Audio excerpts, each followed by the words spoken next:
congratulate those of you who were able to make it this morning, because I know that this is Easter weekend and many people use the long holidays to travel home, and some people were not sure if they will be allowed to move on the street this morning to come for this meeting. But those who were hungry for God went home early and made sure they were here on time so that they will not be disturbed. So you are already winners. I want to thank the senior pastors of this great ministry for doing a great job of carefully studying and watched the ministry. They've done an amazing job.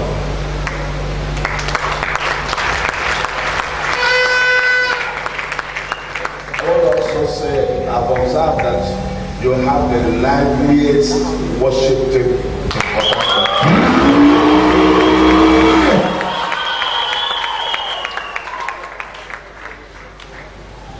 Very coordinated, very lively. What a blessing.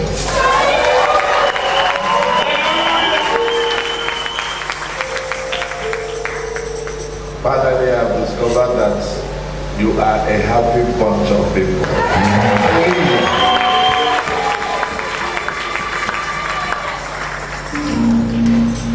So this is one of the best places to be,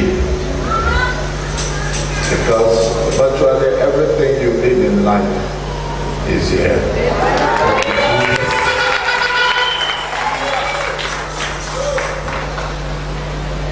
Praise the name of the Lord. Hallelujah. The instrumentalists, you're very good.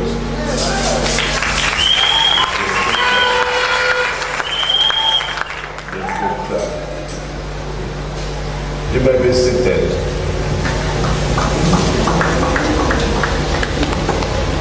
Before I start speaking, I want to mention that we brought with us very helpful Christian resource materials.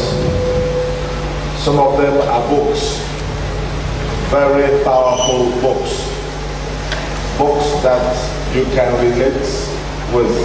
Illustrations are from everyday life of a typical African.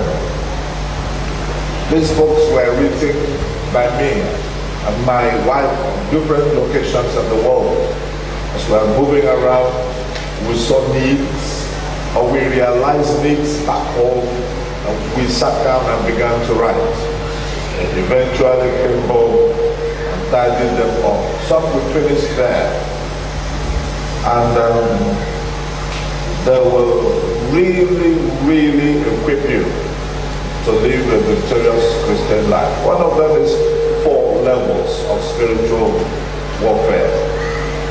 I don't care who I am to fight. If I have an army to fight, that person or that group, if you have experienced, well-trained force, you can fight anybody. One day I was in Belgium and they were celebrating in London one man who stopped Britain from surrendering to France. Britain could have been a colony of France by war. Every other general had surrendered. When the news got to him where he was, they told him that they just wanted to know that they are about to make the announcement so that he doesn't continue to fight. He sent a message back to them that they shouldn't make the announcement until they make their last move, that it will jeopardize their lives. They should hold on. He called his men and he told them that Britain has lost all the soldiers. The other soldiers have surrendered. He told them that Britain has lost all the soldiers, including the one in the Queen's Palace. He said they're all gone. And the only soldier that are now alive and that can do anything are those of them that are with him. And that before they surrender or die, they should teach France their last lesson. And he said, let's move. They were on the upper north of Britain. They crossed the river. When they crossed the river, he had a white horse. Now his commanders were on horses, the others were on chariots. And then he said to them that tonight he will wear white upon his white horse so that they cannot miss him. Whatever he does, they should do. He crossed the bridge and threw a bomb on it and destroyed it. He says there's no Britain to go back to, only France to destroy. Took them into one place, says sleep, eat, sleep. This may be your last food. Those boys ate and slept and resigned their faith to God. In the middle of the night, one midnight, he came out. He wore white upon white and then mounted his horse. He told his commanders to follow him, they followed him. And he turned around. He said, I don't want to see any of you anymore. And this may be the last time you see me, or may not be. But what happens? We're going to use speed, the fastest speed we've ever run. Enter into Paris. When we get there, burn down everything. He loaded them with explosives to burn down everything, finish it, ground it, and sink it. And then he told his people, Amara understood, he said yes. Toward midnight, France was waiting for the announcement by Britain that they have surrendered. When this general and his men invaded Paris and began to bring down every building, the speed at which they were exploding everywhere, destroying everywhere was so fast that France called Britain, what's going on? Britain said, we don't understand you. But everything everywhere is destroyed. And the thing went on at a rapid speed. France then called Britain, what's going on? Britain said, we don't understand you. Well, Britain didn't know what was going on. And then they began to call that commander to know where he was. He wasn't replying them.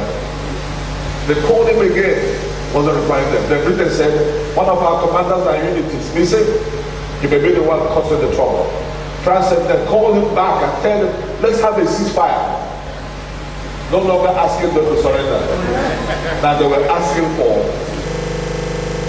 a ceasefire. Now how do you call back these boys? They were told to finish the place.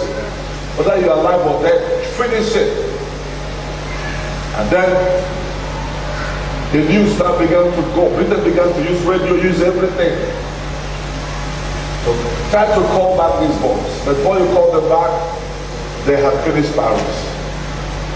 Eventually the news got to some of them and they were able to stop. And then there was a ceasefire. And eventually they managed to get them to come because there was no cell phone. They have some kind of walkie-talkie. And when they were coming back, tired, wounded, they came to the boundary of France and Britain. And the general looked at them and said, you are the Britain. The people you are going to see there are beneficiaries of your bravery. Then they got boats, moved them into Britain. And all the leaders of Britain lined up on the two sides of the roads as they came back home. Small group of people stopped a humiliation that can do forever. Imagine Britain being a colony of France. You won't be speaking English today, you are speaking French. The so-called Great Britain have become a colony of Christ. For one man and his team. So when you understand the principles of warfare, it doesn't matter how many people have been defeated before you. You can choose to be the one in your war. Nations, the greatest need of the hour. And I want you to stop by there and see. Killing the marriage killers. Foundation necessary for a good marriage. So let's some good books and read them. I read books every day. I didn't say some days, every day. The reason is that I'm either writing a newsletter, or I'm writing a prayer letter, or I'm reading as I'm thinking about a message, or I'm reading to develop leadership concepts because of where I'm going. I just read every day. And the powerful man of God said, when you stop reading, then you stop leading. So read.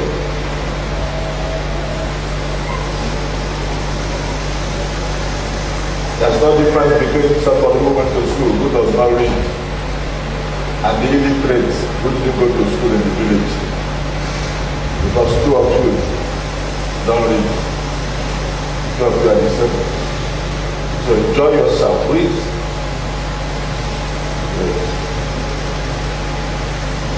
Alright, are you ready? Yes. The theme of this Easter program is Roll Away the Stone. I'm going to be speaking on that tomorrow morning. But today, because of Easter, I want to use a different subtopic that looks like the theme. And that topic is who rolled away the stone. There are two stones that were rolled away. One supernaturally, one by man. Tomorrow we will look at that one by man in the morning. And this morning we want to look at the one that was rolled away supernaturally. Who rolled away the stone? Turn with me to Matthew 28.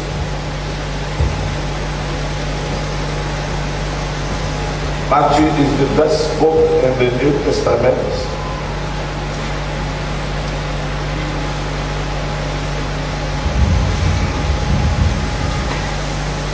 You found it?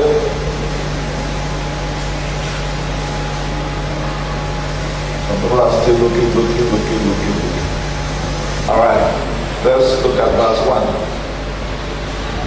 Now, after the Sabbath, as the first day of the week began to dawn, that means very early on Sunday morning, Mary Magdalene and the other Mary, here could be the Mary, the mother of John Mark,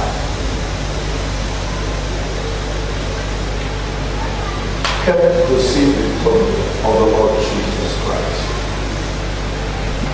And behold, there was a great earthquake,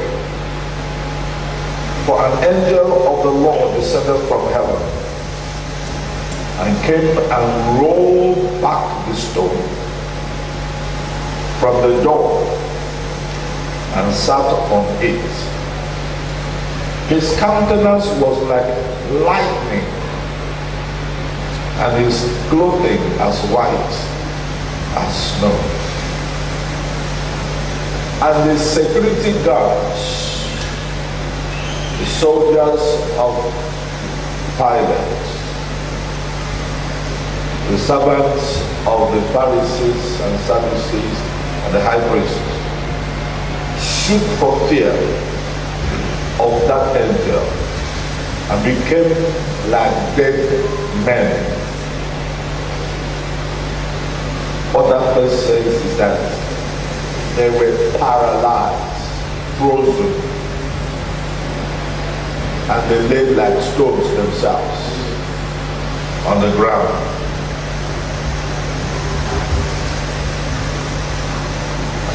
I want you to look at Mark chapter 16, that's the next book. It helps you understand the anxiety that Sunday morning.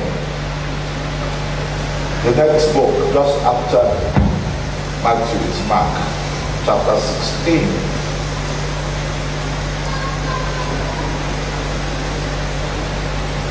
Verses 1 to 3. Now when the Sabbath was past, Mary Magdalene, Mary the mother of James, and Salome bought spices that they might come and anoint Jesus.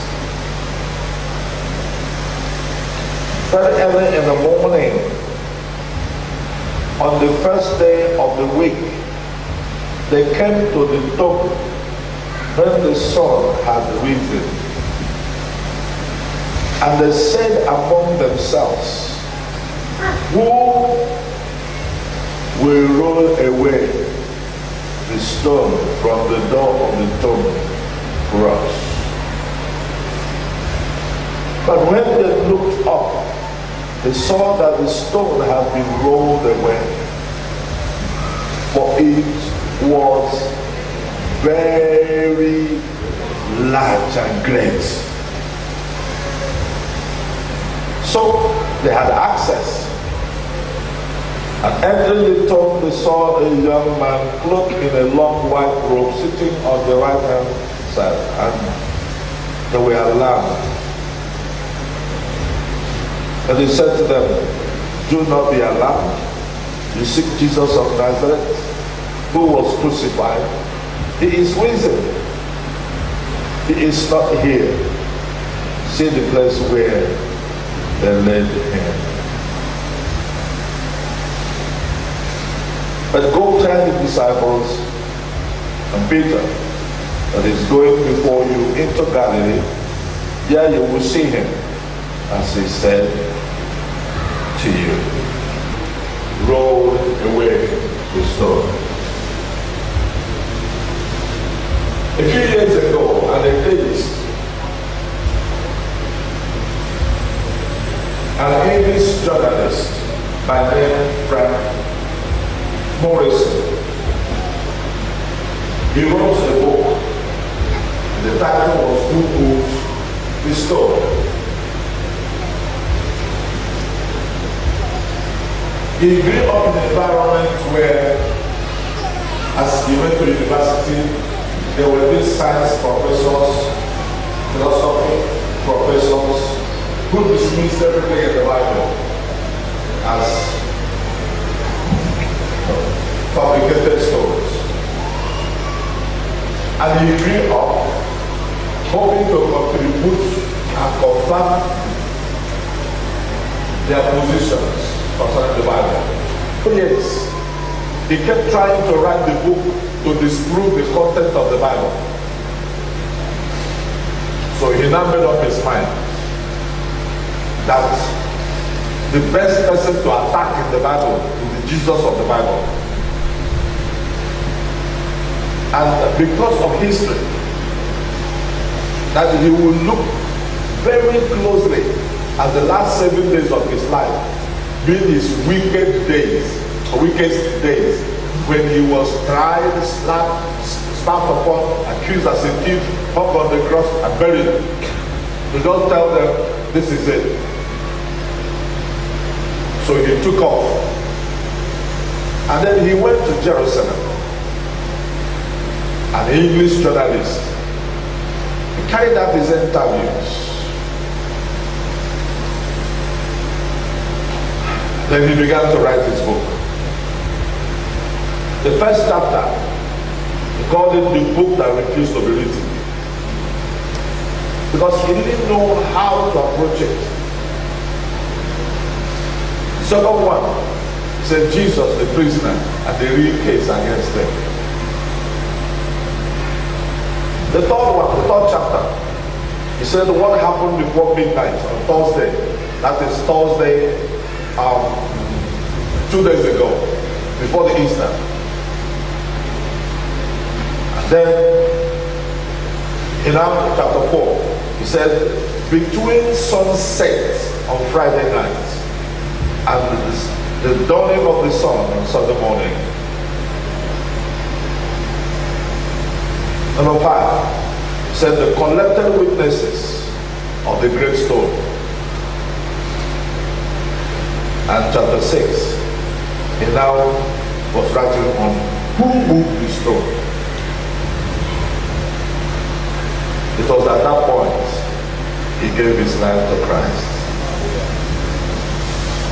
He set out to disprove the story of the cross.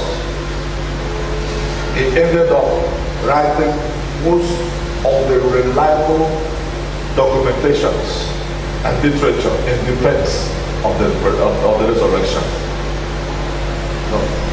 God knew what he was doing. He allowed him to set out to disprove the Bible. But in the course of distributing it, of disproving it, he discovered for himself revelations that he never had.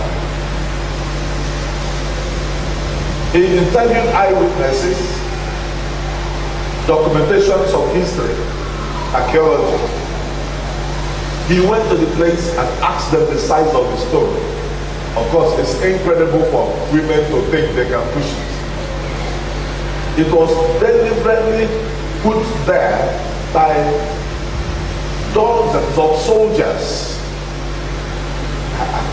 They were not up to 100, but there were many.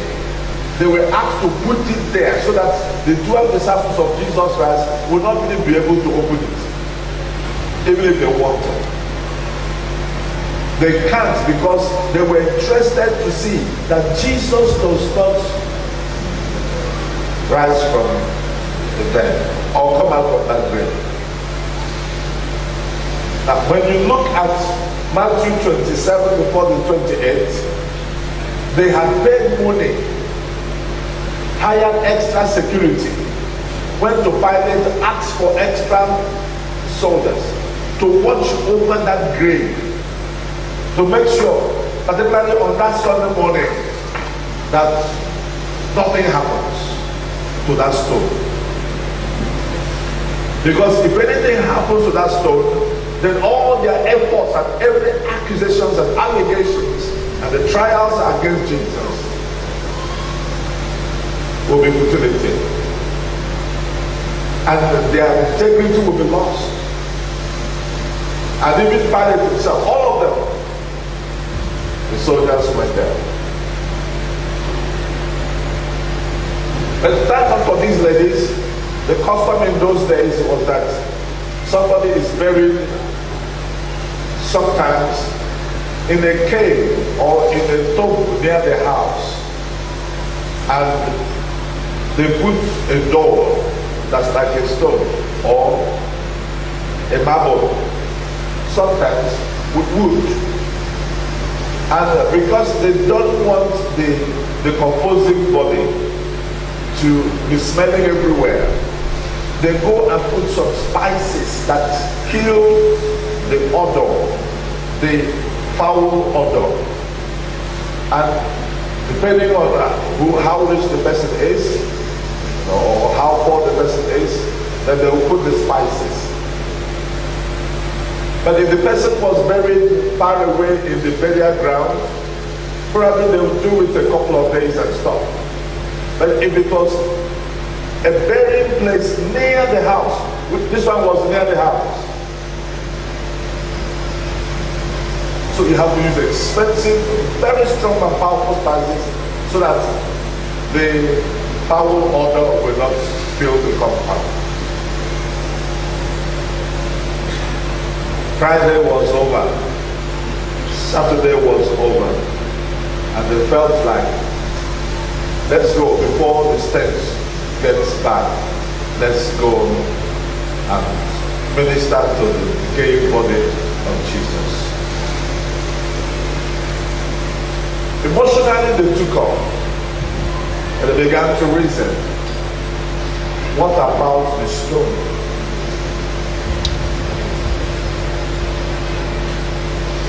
There are soldiers there that won't let you go there. And even when you get there, the stone makes mockery of your strength. The stone makes mockery of your efforts. The stone is there to announce to you that your effort this morning is useless. The stone is there to announce to you that there's nothing you can do anymore. The stone is there to tell you that greater powers than you have taken over the source of your joy. The stone tells you, go home and continue your mourning that will have no end. The stone tells you you've been defeated. The stone tells you your hero is conquered forever. The stone is there to tell you you don't have a future. The stone is there to announce to you that your dream is lost and will never be realized. The stone was there to speak anything negative, discouragement, anything negative. And the ladies took off without thinking about the stone. Halfway, what about the stone? Tomorrow we'll be looking at another dimension of stone. But this stone is a stone that naturally you cannot move it. You can't move it. Tomorrow, yes, the stone of tomorrow you can. But this stone tells you, just go home and die. This stone tells you this is the end of the journey. Your matter is closed.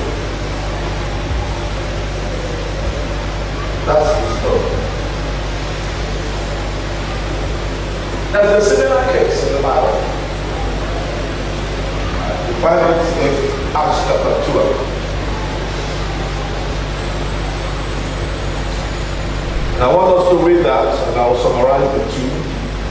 That's all I have to say this morning. Acts of the Apostles, chapter 12.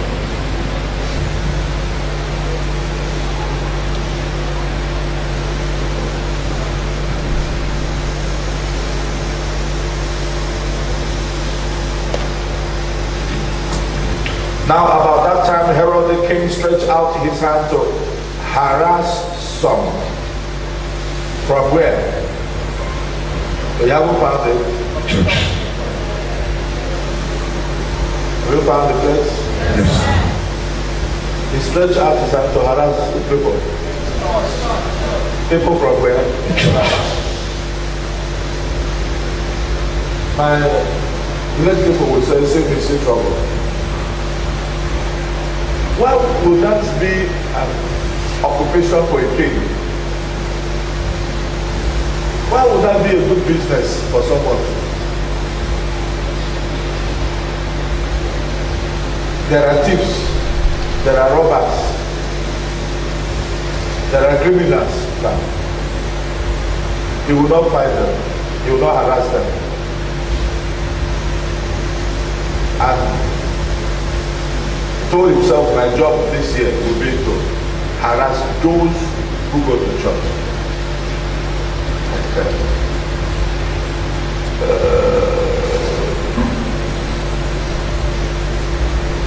Then he killed James, the brother of John, with a sword.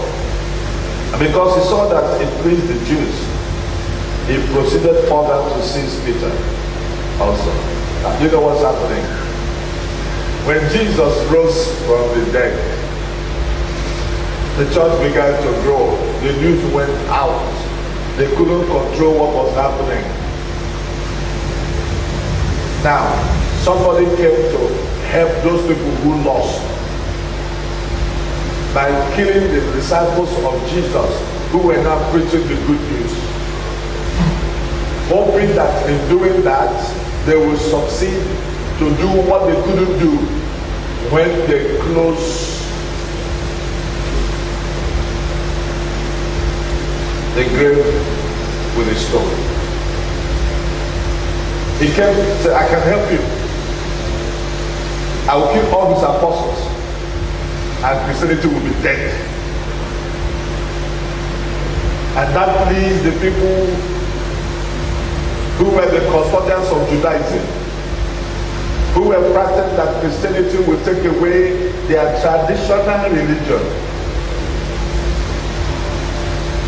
And he became their hero. But he chose to harass the wrong people. He chose to please the losers.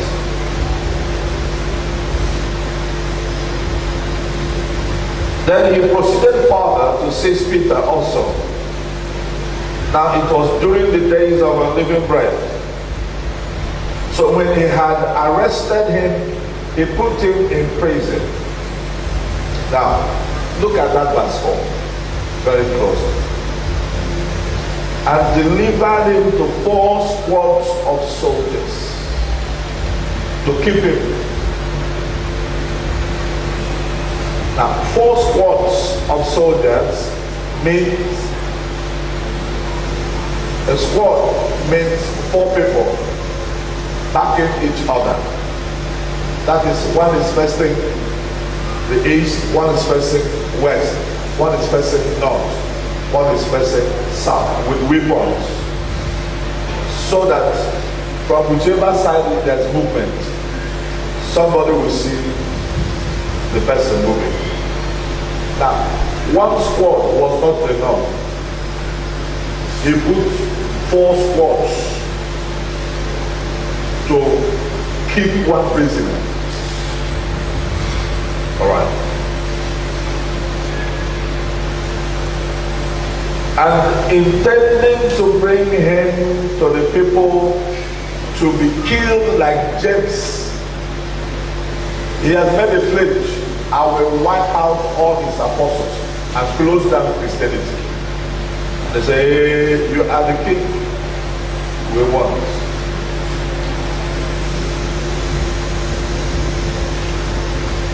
Verse 5. Peter was therefore kept in prison, but constant prayer was offered to God for him by the church.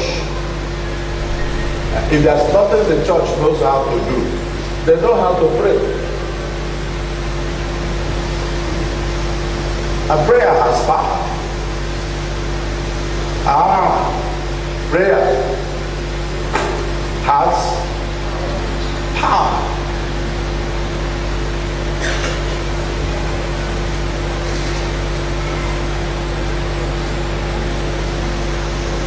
Prayer can deliver a nation from a monster.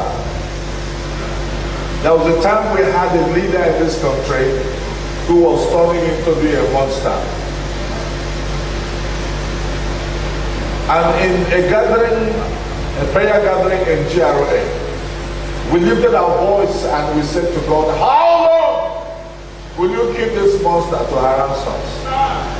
And he said to us publicly, 21 days. I said, what do you mean by 21 days? He said, within 21 days, I'll cut him down like a tree. The news went out, and my people even put it on a newsletter. The SS came to my office to warn me. I said, I didn't say anything. We told God that there's problem, and he said he would take care of it in 21 days. If you are the problem, then repent before 21 days. Because if you don't repent, it's between you and God. It has nothing to do with us. 17 days after that, the son of the owner of my one clinic, hospital, asked the father, Reverend Dr. Mosy Madugba said that God will cut off this tree in 21 days. In 17 days, nothing has happened. The father says, in 17 days, 21 days. By the way, he was only reporting what God said. I was in New York on the 19th day, and BBC reported that the tree has been cut down.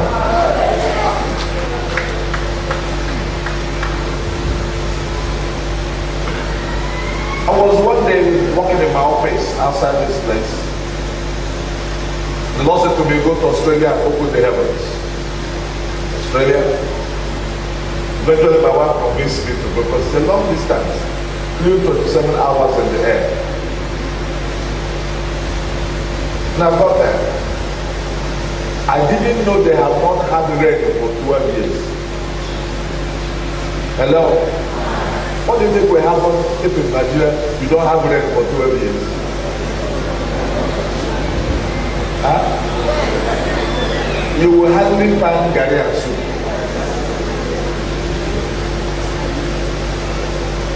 Because the soil will be dry and hot. There have been no vegetables. And that was what happened in Australia. And I didn't know.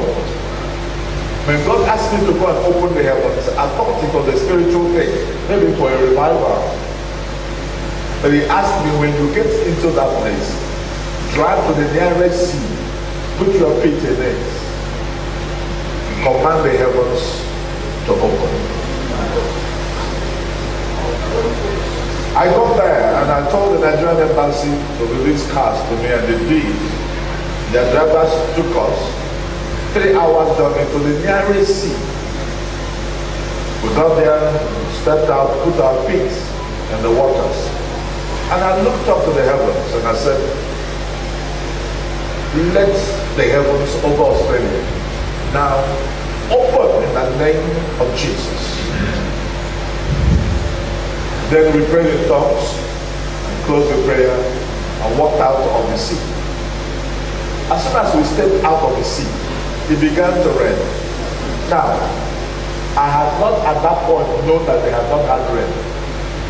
So I saw people, adults, jumping everywhere, screaming, crying for joy. And I was confused. How can adults be running under rain? Normally it's in the village where you see children running under rain, playing under rain. But how can adults fully dressed be running under rain and screaming and crying? I thought something was wrong. They were bad people. So I asked one of the staff of the embassy. I know that they said they have Australian bushmen. I said, are these ones running? The Australian bushmen. They started laughing. They said they don't look like them. It's okay. We drove 3 hours back, but it rained non-stop until we got back to Canberra, the capital of Australia. And I went to sleep because I had jet lag. Got up from my sleep, watched the news. And the newscaster said 3 times, finally, the heavens over Australia have opened. The heavens over Australia have opened. The heavens over Australia have opened. And I had someone with me, Dr. Atan Amasiato, a lecturer at Uniport here, who was that time the state overseer of the CRM, the Charismatic One Ministries. I said, Atan, come quickly, come. Do you have any camera? Give me this. He said he didn't come with his camera. I said, this can't be a coincidence. We were sent to open the heavens, and I'm seeing news, national news, saying the heavens are finally open. And in the course of reading the news, she said, it rained today, in one day, more than had rained cumulatively for 12 years. Then they showed, cars being carried around by flood waters. Cars were floating on the streets of Australia. And it was then it dawned on me that for 12 years they have had drought, no rain. And that we actually came to open the heavens after 12 years of drought. And I rolled over on the floor and knelt down and began to thank God with tears. I was told that the Prime Minister of Australia had closed businesses for one day and asked everyone to cry to God. Whatever it is, let there be rain. Because there was no rain years. So it was when they fasted and cried to God that God said to me, my office in Florida, go to Australia and open the heavens. And I went there. When we had that, we thank God our journey was done, other things were done, and we flew back to Nigeria. A few days after, I got a call from the Prime Minister. And I said, what did I do wrong? He said, I want you to come back. I said, is it to face charges of a crime I committed when I came there? He said, you didn't commit any crime. You did us good. Actually, I want you to come back and pray this time, not for the rain, but that we will never have that kind of drought again, because it is not good. It's not something you should. Said to him, Your Excellency, the first one I was sent by God. This one now you're asking me to come. Allow me to think about it. I need to ask God, should I go? Or should I not go? I don't want to go on errand that nobody sends me. Then after 3 days, we felt the Lord will want me to go. Then the phone rang again from Australia, from his office. They want to know if I'm coming or not. I said, yes, I'm coming. And then he went and called all the governors of the states, all the diplomats of every country, every ambassador that's in Australia, all the members of the Senate. They have two chambers, the Senate, the House of Reps, all of them, to a prayer gathering where he wants me to come and lead them in prayer and ask God not to allow drought to come again to Australia. Now, I'm talking about the church and prayer. There was a national problem. The UN didn't bring the rain. The G8 or G7 didn't bring the rain. The big countries, Germany, US, anywhere, didn't bring the rain. No big name brought the rain. Somehow, it got into the heart of the Prime Minister. Let's pray. And they prayed. I was far away. You can use anybody. But he said, now you go to Australia and open the heavens. Prayer is so powerful that when you start praying, you are asking God to use every available means and vessel and power to you to respond to my case. Every angel will be engaged and every global prophetic figure will come under pressure from heaven to go and solve that problem. That thing could have been there for more than 12 years if they didn't pray. But when they prayed, the answer came, the help came so quickly. Actually, it was delayed because I delayed for some weeks. Otherwise, the rain could have just come. The church knows how to pray. The church has a weapon that can bring down institutions, close the heavens, open the heavens, the church.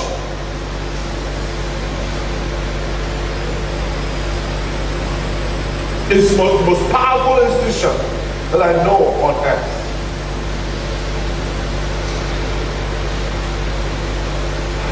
I was on my own. I was just flying back to Nigeria from somewhere.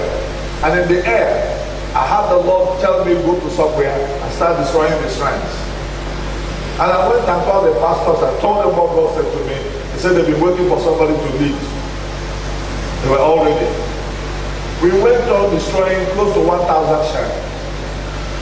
Burning evil forests.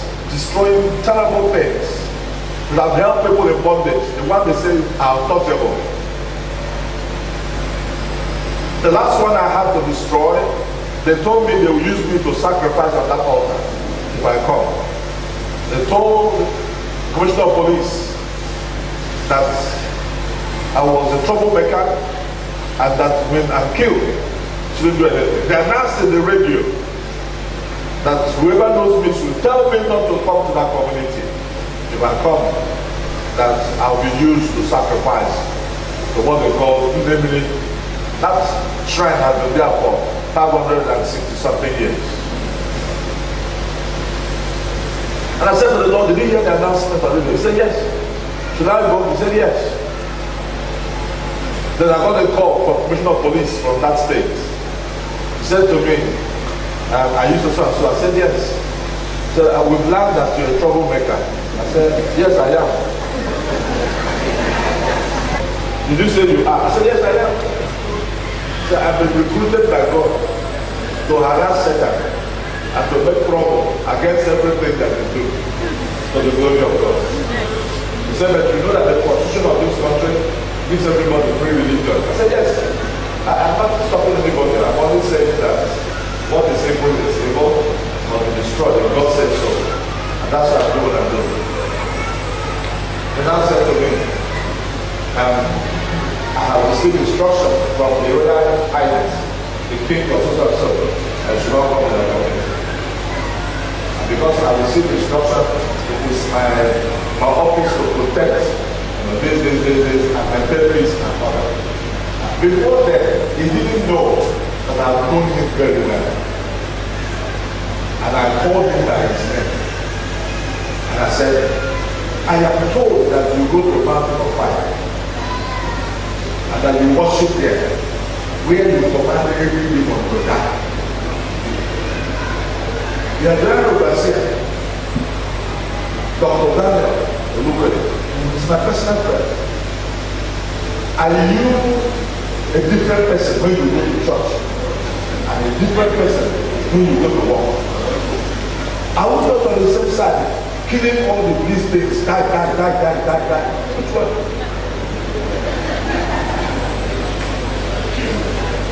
He said, that's not good. He said, okay, so you know me so well. I said, yes, I know you so well. So I said, whose side are you? I want to know. He said, it's on my side. I said, hey, that time you're coming. I said, that you're coming. He said, okay, they have planned for you. He said, no wahala. So what do we do? He said that I need at least 400 armed soldiers, attack policemen, if I want to go there. And I need to do it sharp and get away from there. I said, so what does it take to have 400 policemen? He said, I should give them 1,000 naira allowance for the day. I said, fine. He said, I'm sending 400,000 now to you for the allowances. Ask them to wait for me on so and so spots. We are going to that shrine to destroy it. Then I called the Royal Highness and greeted him. And I said to him, I'm coming to destroy that shrine. And I will come at 2 p.m. and I will not be late. I won't come before or after. I'll be there on time. He said to me, it looks like you are stubborn. I said, of course, Jesus made me like that. He said, then you will see. I said, of course, I have been seeing many things and I will see more today. Say, please, for goodness sake, if you don't want blood to flow, don't come there. So your Royal Highness, you are talking too late. 12 o'clock, I'll be there. It's a promise. And I switched off my phone. January, immediately after the global prayer break, we drove down. I had 22 vehicles in a convoy. Had all kinds of people with me. A day before, the Bakassi boys in Aba came to me. I said to me, Oga, we like the thing where you do. The man don't pay us, say, make we help you. Tell us what you want us to do. If you want us to catch up like chicken for you, we'll go catch up. Anything we want to do. Join us, don't worry. We have empty vehicles. We'll pick you up. So we landed there. When we landed, we saw 400 armed policemen moved in. As long as it's phone, they had 50 gunmen. And walked into his palace. Why they couldn't shoot, I don't know. Why they couldn't do anything, I don't know. But he stayed in his bedroom, called police commissioner, the man won't pick his call. He called everything he could call, help won't come anywhere. He kept us there for a long time, and I told him that, look, we will do a few things in your compound and leave, and you bear the consequences. He wasn't sure what I was going to do, so he came out. And we sat down, we took a bottle of hot drink and went outside, far from where he can see me. And he poured it on the ground. And he said to his ancestors, they should see this Mosy Madugba. They should see the church. That they were all here when the church came. And now the church that just came is now trying to say that they, the ancestors, and the foundations and traditions established are no longer standing. They should teach me a lesson and teach the church a lesson so that they would learn to respect the ancestors. Before the thing, before the thing, and before the thing. When he was doing that, some of my boys went close and were listening to him. When he finished, they quickly went and took a bottle of olive oil and they poured on that place. And they said, ancient of days, the creator of his ancestors. He doesn't know history. He could have reckoned with you because he doesn't know what he's talking about. Teach him and his ancestors lesson. In Jesus' name. I was inside with others, and that made them angry. They went, while he came in, they now went and destroyed all the shrines in his palace. He said, you still want to go there? I said, yes. And I went. We destroyed what we wanted to destroy, and then we quickly left. 3 days after, he called me, and I answered. He said to me, are you still alive? I said, yes.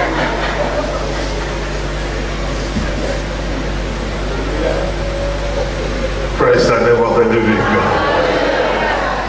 The church cannot be killed. See, church, this church can't be destroyed. Anybody who wants to die quick should fight the church.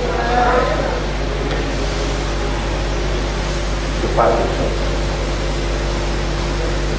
And Herod thought that by fighting the church, he will win political points. What did he do? He arrested Peter, the chairman of the apostles. And he locked him up, hoping to bring him out to be butchered. And when Herod was about to bring him out, not for good, to kill him, that night, Peter was sleeping, bound with 2 chains between 2 soldiers, and the guards before the door were keeping the watch. But, this is an extreme case of security. There are 4 squads of 16 soldiers outside. Then he chained him, put his leg in wooden stock, plank with holes on it, and then he closed the plank and then it, so that his leg cannot move. Chains inside. Then inside the room where the man was put, they put 2 armed soldiers to stay there with him. Maybe hopefully, in case an angel comes to collect him, for those 2 soldiers will shoot the angel. But outside, we're not enough. Just 1 man. What did this man do? Nothing. What are they going at? To close the church.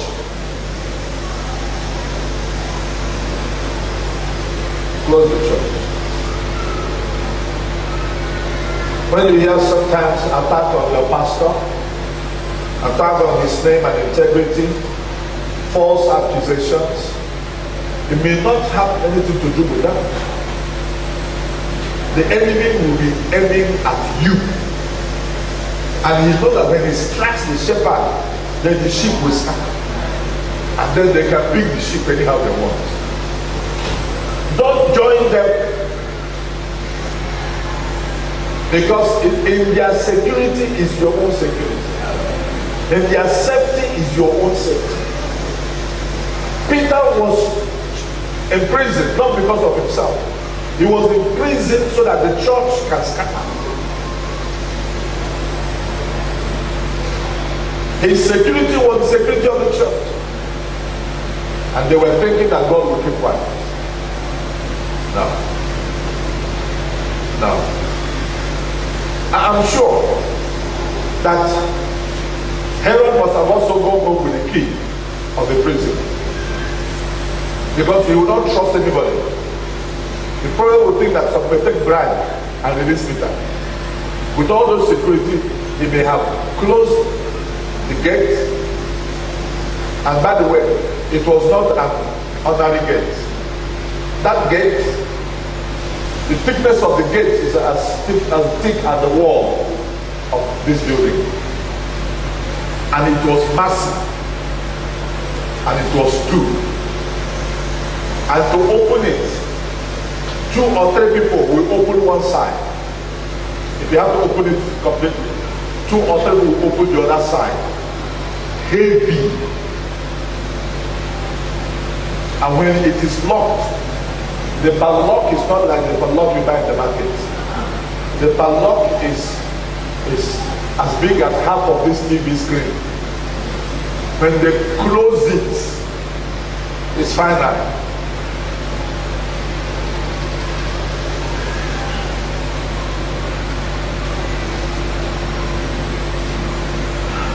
Now let's look at verse 7. Now behold, an angel of the Lord stood by him, side there with the 2 soldiers inside. And a light shone in the prison. Now, remember the light that shone at the graveyard of Jesus. He said it was like lightning, the bright light that can blind your eyes. And the light shone in the prison, and he struck Peter on one side and raised him up, saying, "Arise quickly." And the chains fell off his hands. And the question is, who removed the padlock of the chains? Understand? Let's go on. Then the angel said to him, "Guard yourself, come on, take your jacket and put it on. Put on your sandals and everything." And he did. And said to him, "Put on your garment and follow me." So he went out and followed him. Now the question is, who opened the door where he was? There were the 2 armed soldiers in the room with him.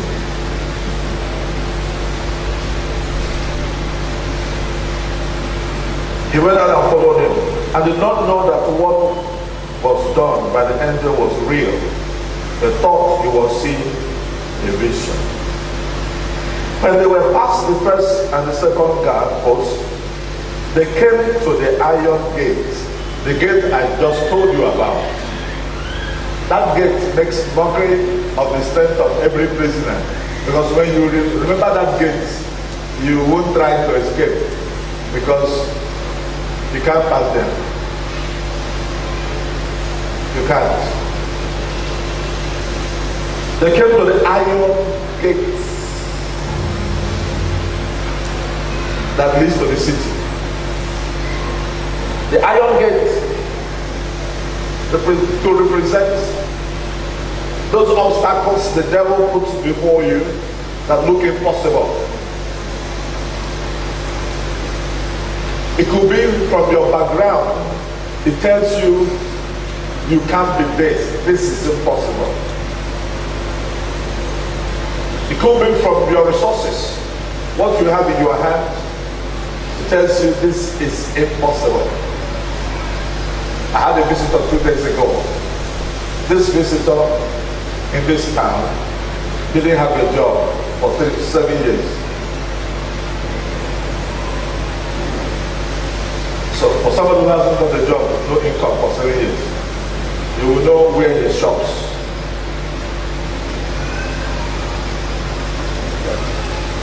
But this same person, by divine arrangement, has been placed in a place where the person now handles billions every month. When anybody said to him during those 7 years that when he was begging for 500 for a tax card, that you will not only count millions, that you will be spending billions in a month. Even if he was looking down, he will look up, see your face,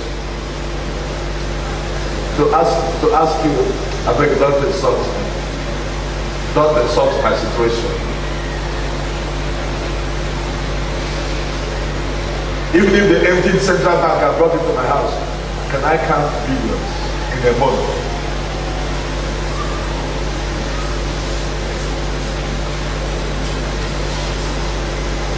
Satan can build iron gates, put you inside there.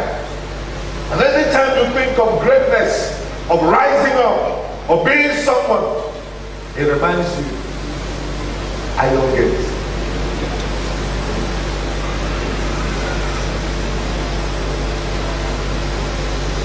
The iron gate may be a mistake you made before. That have dented your image, or that have destroyed some organs in your body. And each time you dream of being a great mother, of things, iron gates.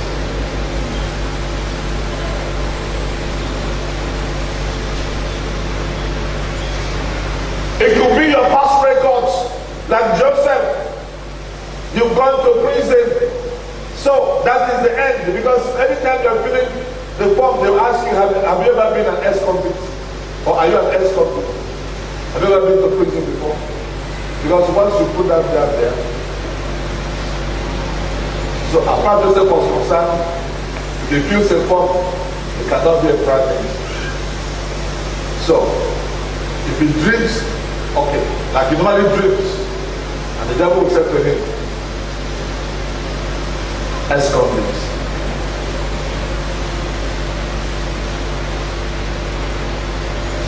The iron gate represents something that may have happened in your family that made them tell you, drew the conclusion that this is where our family members can get to it. This is how long they can live when they die. There was a woman who met me, worked as a civil service in this town, and she told me that I will soon be 35 and I will die. And I said, Madam, what does that mean? She said, nobody in my family lives beyond 35. I said, do you know why? She said, I don't know. And since I was born, nobody in my family lives beyond 35. At 35, they all died. Have you told your husband, no? So why are you here? What do you want to do? He said, well, if you can pray, and God will tell you why I will die this year. That's what 34, I will die next year. Maybe he can save my life.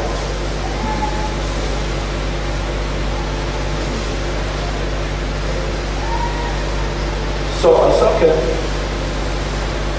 I'll see you later.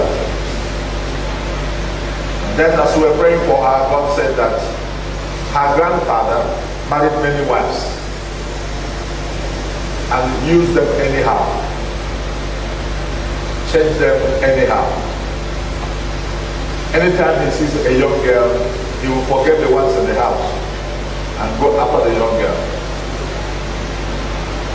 So one of the days he was traveling to a ceremony with one of the wives. And that lady was 35 years old. And then he saw another girl, a young girl, and went after the girl. And the lady says, Papa, we are so many in the house. I will have the door for you. The man got angry. When they came back from the function, they tied the yellow part of the back front. The Igbos call it all the yellow part. Now when it's tied in the front of your kitchen, it means you are a witch. And immediately, whoever sees it first will shout. And they will gather and they will carry you and kill you at the Igbo forest. The other option is if it was a day they were selling, there's a slave buyer coming around, they will sell the person away as a slave. It happened that there was no available slave buyer, so they dragged the woman to the Igbo forest. And before they killed her, she said, give me 1 second. She knelt down. She said, my mother and my father will never be told the truth. I am not a witch. I only just said something casual to a husband. If I am a witch and I am killed today, let me die and let it be the end. But if I'm not a witch and my life is terminated at the age 35, may no one in my husband's family ever live beyond my age. And she asked them to kill her. And they killed her. And the demons in the Igbo forest got a job description. They went to the husband's family. No matter where they are at age 35.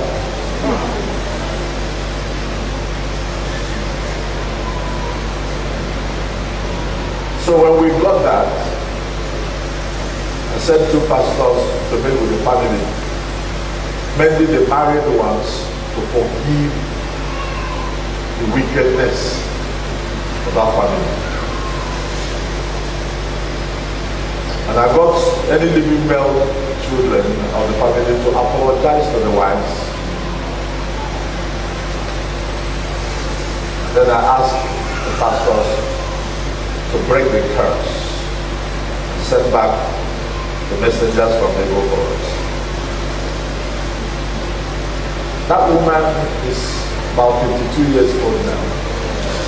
She's the oldest person in the whole family. And since that time, nobody has died.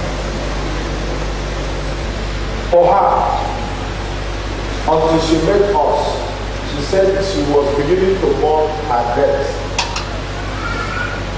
Sometimes she will bring her wrapper and she will look at them and she says, so after next year, somebody will wear it.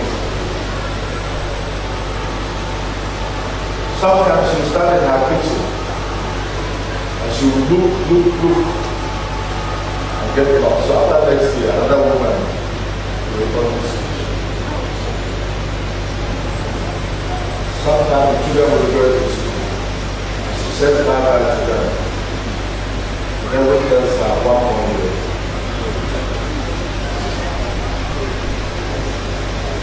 That was what the iron gate was for Peter. So since you know you can't do anything about it, the man said to see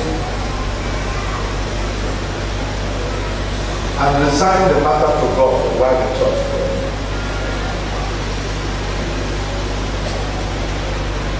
Now look at what happened. Verse 10. When they were past the first and the second guard, they came to the iron gate. That place said, which opened to them of his own accord. And they went out and went down. And immediately the angel departed them. Verse 11. Peter was still thinking it was dreaming. And when Peter had come to himself, he said, now I know for certain that the Lord has sent his angel and has delivered me from the hand of Herod, and from all, not some, from all the expectation of the Jewish.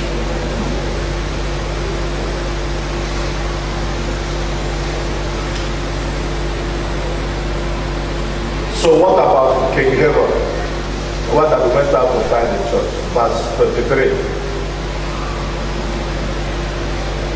Have you found it? Verse 23. I want us to read together. 1 to go. Then immediately.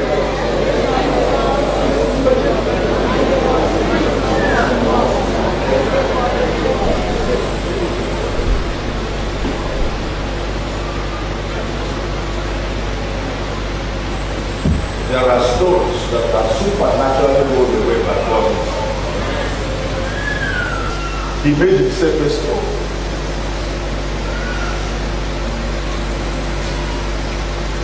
He made himself an obstacle. In a particular language, they will call him Agadama Chirusa. He will let you have progress. I came here this morning to say that this is Easter Sunday. Easter weekend, sorry. There was a power that was released that went to work during the Easter. Power beyond the powers that can hold someone captive.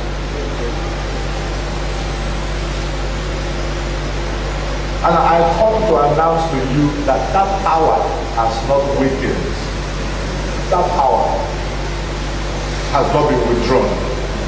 That the functioning of that power has not been terminated. That power is still at work.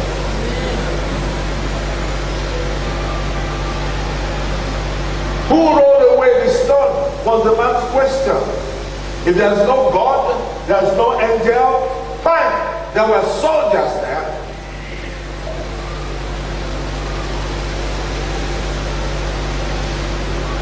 There was a stone that few people cannot roll away. There were armed men to make sure that it's not rolled away. These women around there, the stone rolls. I want to tell you that some of the things you worry yourself about have already been taken care of. I like Peter's attitude. Even with the chain and soldiers, he was doing what?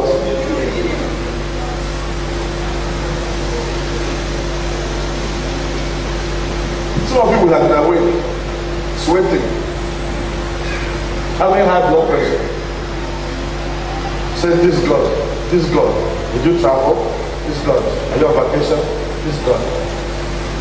That's all the prayers we pray. We pray out of fear. Not because we have faith. And the man was sleeping.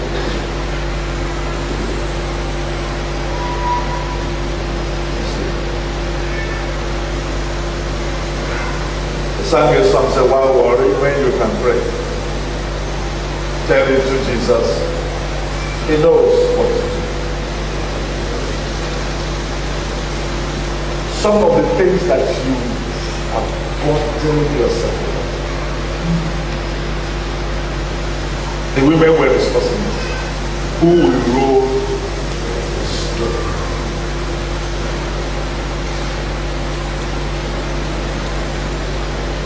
They asked 2 questions in one morning. On the way, who will roll the stone? When they arrived, who rolled away the stone?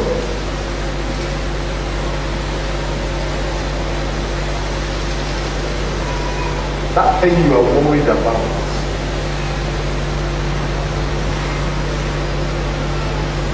God has already made plans.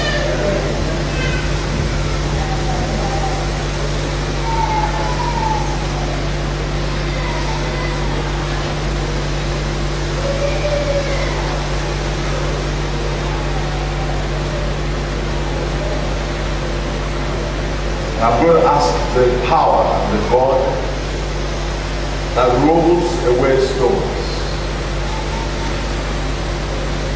Even when men say it cannot be rolled away.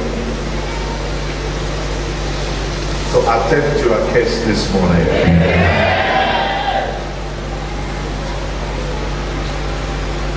And I'm going to ask the God who judged Herod. And in a party, he was surrounded by his soldiers and security men. And God didn't send the bullets. He sent the worms. And he asked them to finish him on the spot.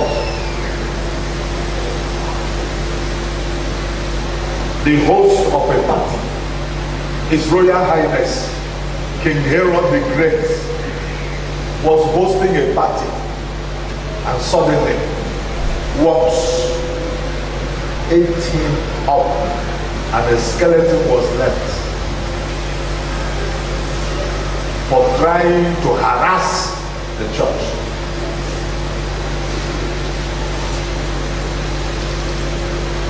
Trying to harass the church.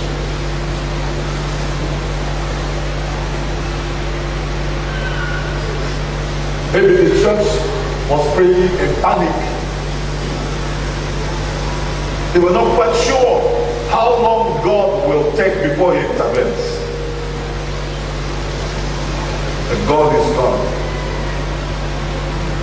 The stone that they were asking who will roll the stone. When they got there, they discovered that someone had removed the stone and was doing what? Doing what? Sitting on their trouble.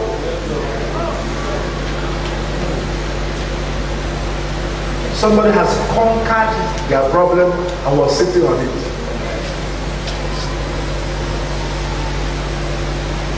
The most disgraceful thing you can do to your opponent when you do local wrestling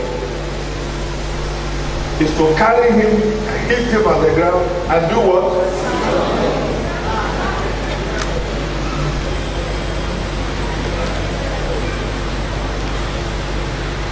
That thing that you think is a big problem. Maybe before you finish with this meeting and get home, you've got one end there and sitting on top of that one.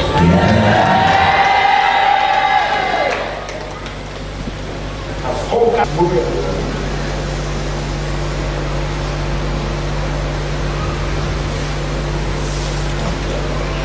One of the recent young singers sang a song, Ebezina,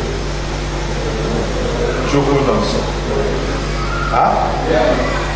Sometimes these young ones are inspired and they speak some genuine truth And they will just emotionally wave away. God can roll away any stone, can open any iron gate, can destroy the destroyer. This is the Herod that killed James. This is the Herod that picked up Peter. This is the Herod that nobody can kill. It's now a skeleton. 1 minute. 1 minute. Many circles this week is called the Holy Week. Many circles this week is called the Resurrection Week. In some circles this week is called the Power Gifts, the Power Week. It's a week loaded with all manner of spiritual provisions. There's nothing you cannot get this week. Because the activities of the cross, which we are reminding ourselves of, took place so that everything, all that pertains to life and godliness, will be made available. And you can put your faith on it. Whether it's HIV/AIDS, whether it is an incurable, or there's something like that. That's what they say.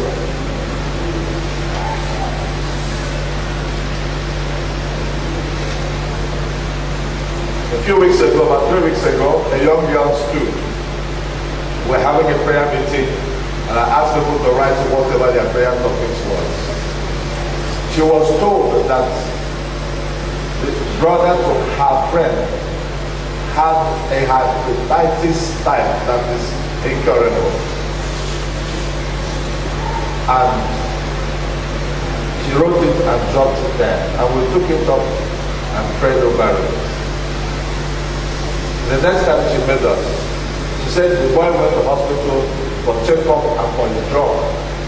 And they told him that he wasn't the same person. He told them it's his person, showed them his picture. So, but then we can't understand. Your sickness that's on a record doesn't exist anymore in your body. Someone has rolled away.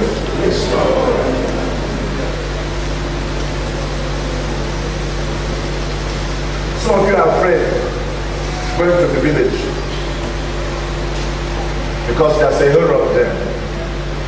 His ministry is to harass people who are making progress and to kill James and kill Peter and kill people. Here and now, because I'm speaking on this topic, that same power that sent maggots to each Herod will move from here to your village. And what happened to Herod will happen to that Herod.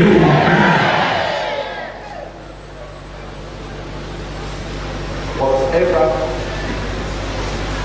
has limited you, confined you, delayed your promotion, delayed your rising, suspended you, that power this weekend will be demolished. By the time this Easter is over, they will look for that thing, that person, and they will not find that person.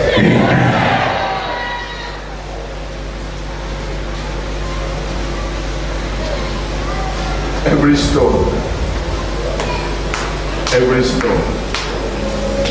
standing between anybody here and their dream, every stone, whatever your size, by whatever name you are called, there is a name above every other name. There is power in that name. And I invoke the power in the name of Jesus. And I command you, stone, be rolled away.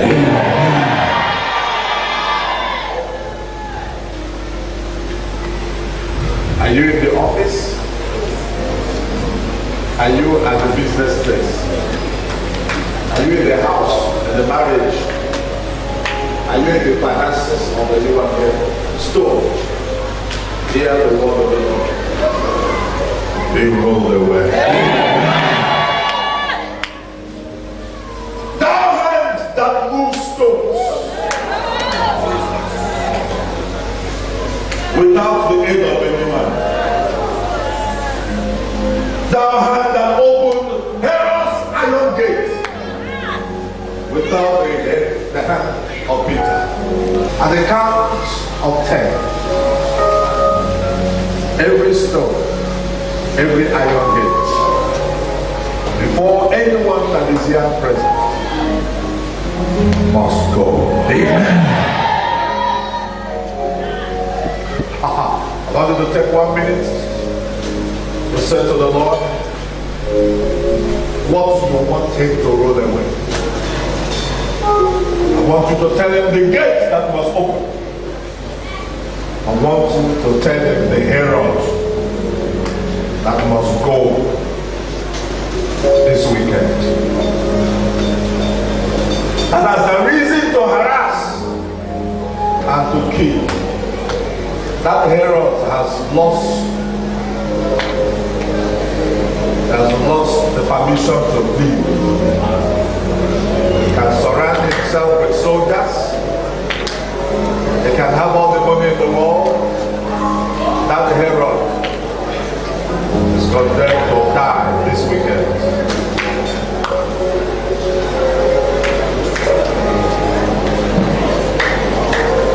Thou herald,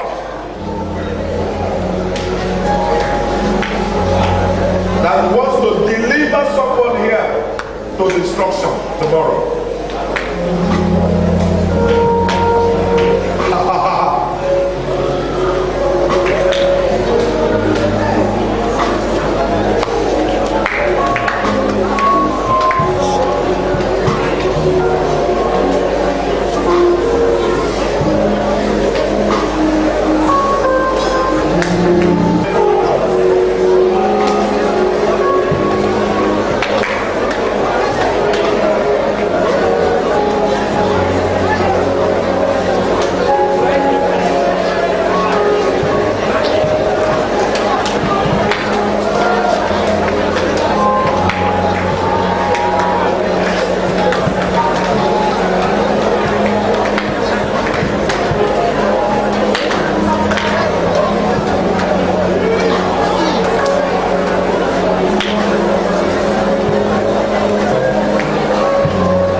basis, we discover that it is the enemy who rolled the stone to close the grave of Jesus, so that he cannot resurrect, so that his friends cannot have access to his body. The enemy closed the grave with the stone. We also see that Herod, the enemy, the agent of darkness, the crown prince of darkness, the principality of wickedness, closed the gates to kill the church, to kill believers.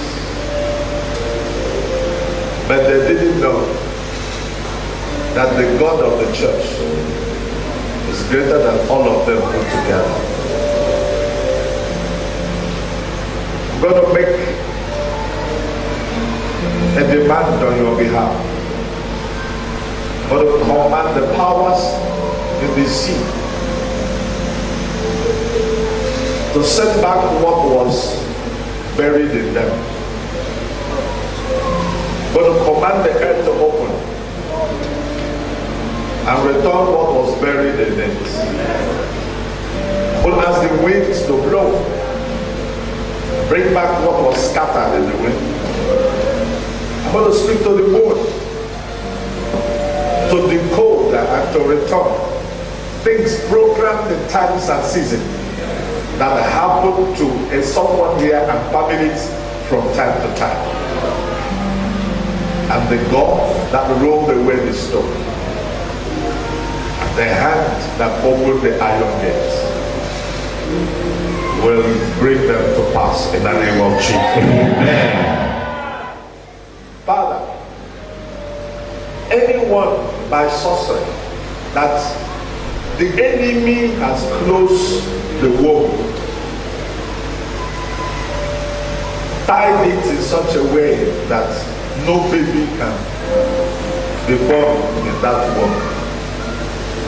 This morning, we are invoking the power and the hand that rolls away the stone without our effort to go to work again.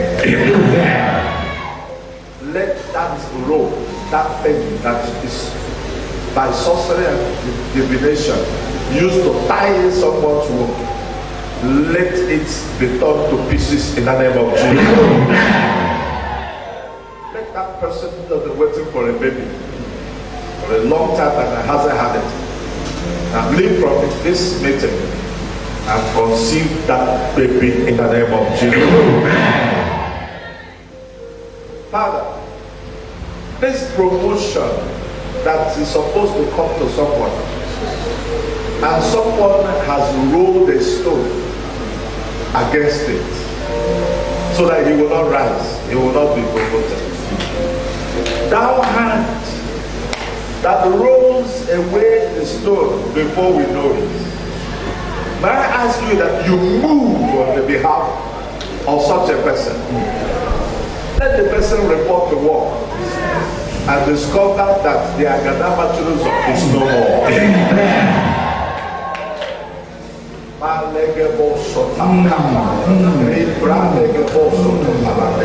Started to be harassing Christians, not because they stole his books, but because they are born again, they go to church. Thou, Herod, principality and agent of darkness, agent of harassment and death of believers. Today, that power that made Herod of old to be eaten by maggots, I release that power. Wherever you are, let your remembrance be cut off in the name of Jesus. Let people wake up tomorrow morning and they hear that you are no more.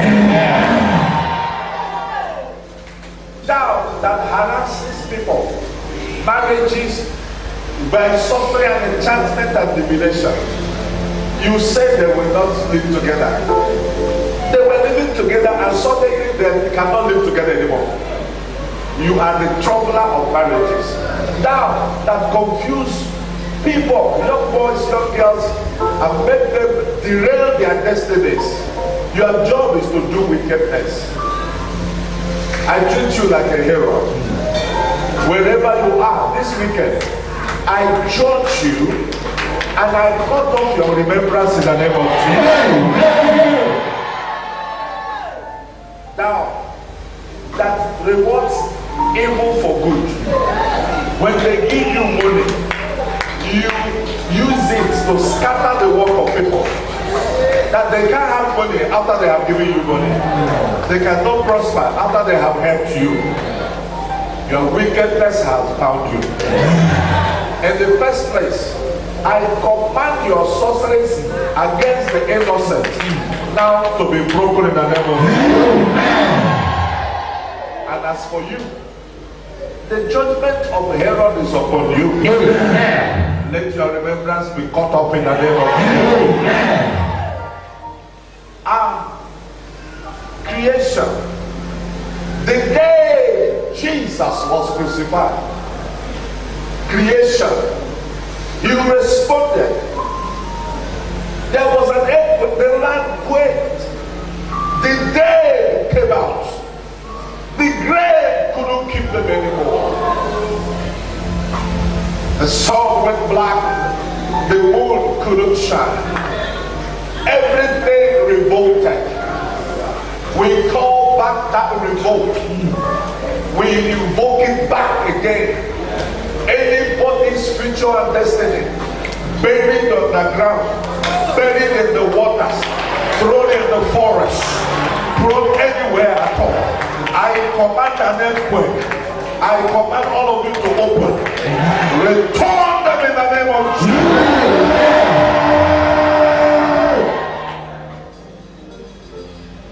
If it is finances, future, destinies, prosperity, well-being, good health that were stolen, I command total recovery in the name of Jesus. Now hear me more. Men that are wicked meet with you in the middle of the night and they program evil against others. And at that time, every year, every quarter, every month, people have certain problems. But if there's anybody here whose plans is tied to the activities of the good and the evil way, oh good, hear me. The way you listen to Joshua, release your captives in the name of Jesus. And thou, Herod, who go to meet the moon in the night, that you may pledge away the destinies of many. You may make people mad and insane. When you go out for the next one, you will not come back alive. Father, this is Resurrection Week. This is the week when those who were beaten and buried, who believed in you, came back and walked on the streets. This is the week where there are no restrictions for the righteous. Therefore, at the count of 10, Lord, I ask that every grave bandage, I ask that every limitation, I ask that every spell, and that every curse, I ask that everything that has followed the family and followed an individual that have restricted them in life will snap and break and be destroyed, and all of us will enjoy perfect and total freedom in the mighty name of Jesus. 1, 2, 3. This is the number for resurrection. Every dead organ in the body that will make someone here fly to India for replacement of this or that. Now hear the word of the Lord. Come back alive. Come back alive. Come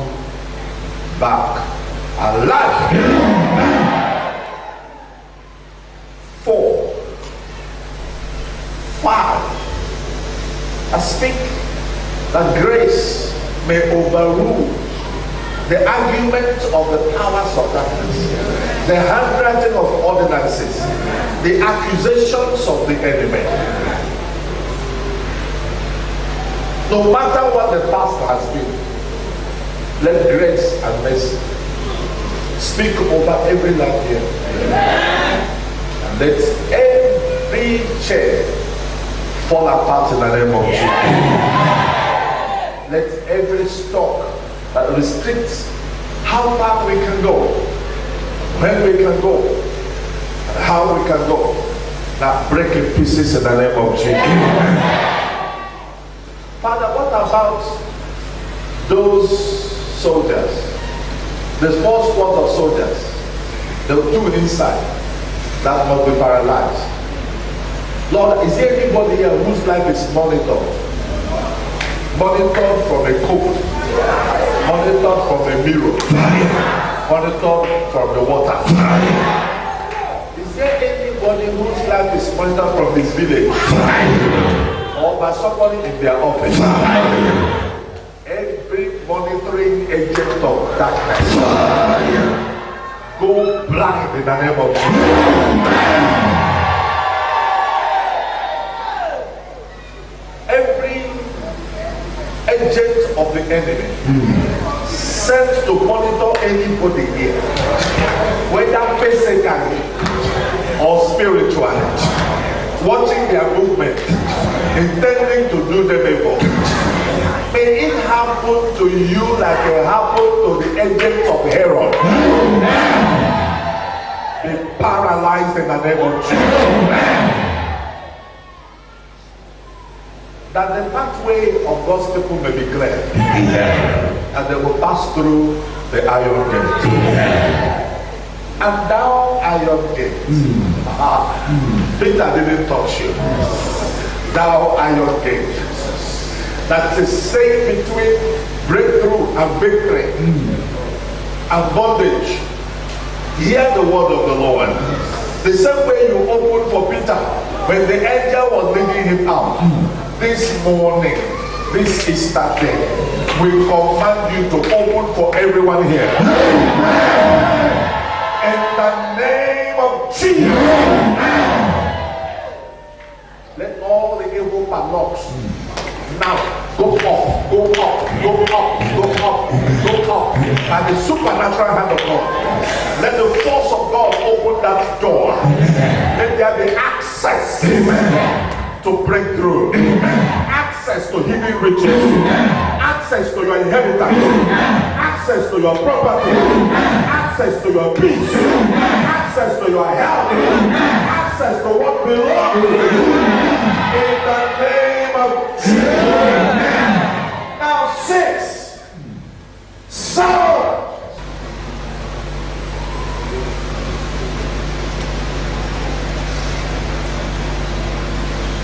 At that number, every price is paid. And Jesus paid every price. He did it all. He did it all. Nobody has any more owing the devil. Nobody has any more owing hell. Satan, nobody here is owing you anymore. And if by mistake they made you promises, got into agreements and alliances with you by mistake, or somebody did that on their behalf and they don't know, I stand on the altar of the Lord. I represent them. I bring repentance before God and I break that agreement. I destroy that covenant. It does no longer stand anymore. In the name of Jesus. Now we are proceeding to a new ground. Once we get to the 8th, up to 9 and 10, there shall be total freedom and liberty. 8, 9, 10.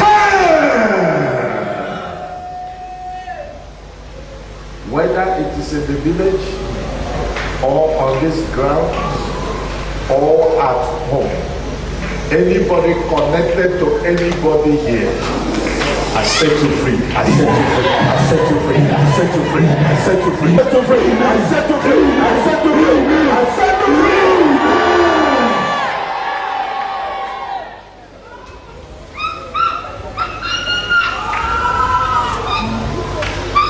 Three people who are not here have escaped. They are connected to some people here. Their yokes are broken.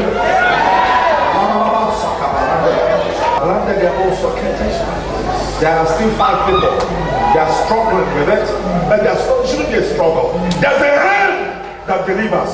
There's a hand that rolls away the stone. There's a hand that opens the iron gate. Let that hand open your iron gate. Let that hand roll away the stone. Now!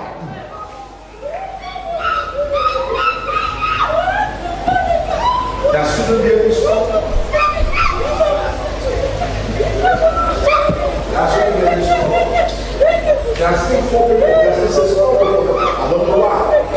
Every accusation against you, every litigation against you, every documentation against you, in which the prophets, the powers of darkness are using against you, I set them on fire. I set them on fire. I set them on fire. I set them on fire. I set them on fire. Now they will be.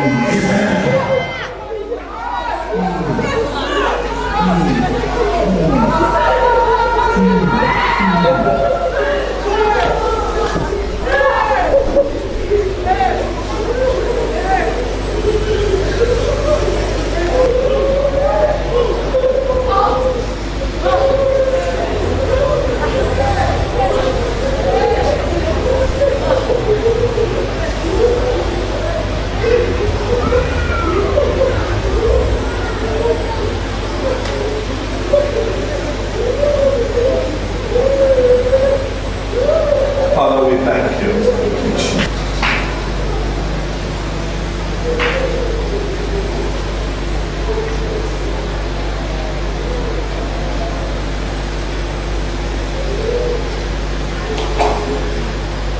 I still see a protest. Strong protest. They said this joy will not last for long. Father, Jesus paid the full price. The enemy doesn't have a chance. Even if someone here gave away his will, her will, a woman gave away her will, gave away her life, just got into this covenant, willingly and deliberately.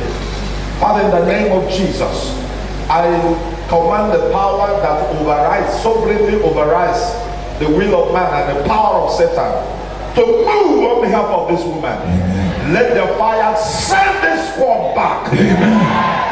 In the name of Jesus. Amen. Woman, I loose you. Amen. I release you. Amen. From your accusers. And let the hand of the Lord move you from where they had kept you to the place of safety.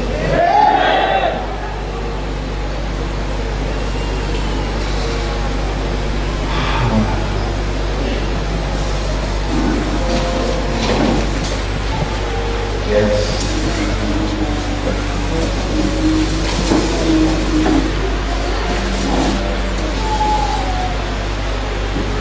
Father, we are grateful for what you've done for us as a family, what you have done for many as individuals this morning, what you have done to 3 relatives who are not even here, that because they have someone here, you remember them. We are very grateful. Thank you. Thank you, Jesus. Thank you. Thank you. Thank you. Thank you. In Jesus' name. Amen. Put your hands together.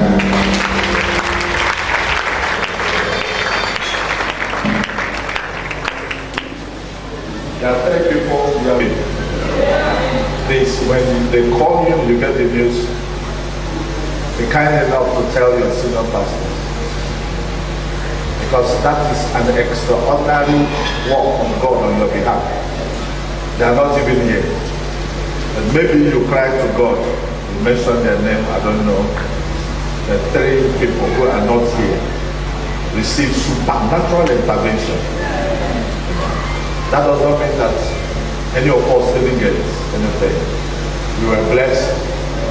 We were all blessed this morning. The fact that you didn't fall on your chair or anything doesn't mean that you didn't get it. You were blessed. But I am extraordinarily blessed that 2 people who have no idea what God is doing for them, they just saw the power of God move on their behalf, and help went to them because of you. Because of you. And that's how much God can work. It's not restricted by locations. So you have dual testimonies. One for yourself, one for your relatives. The back tomorrow morning.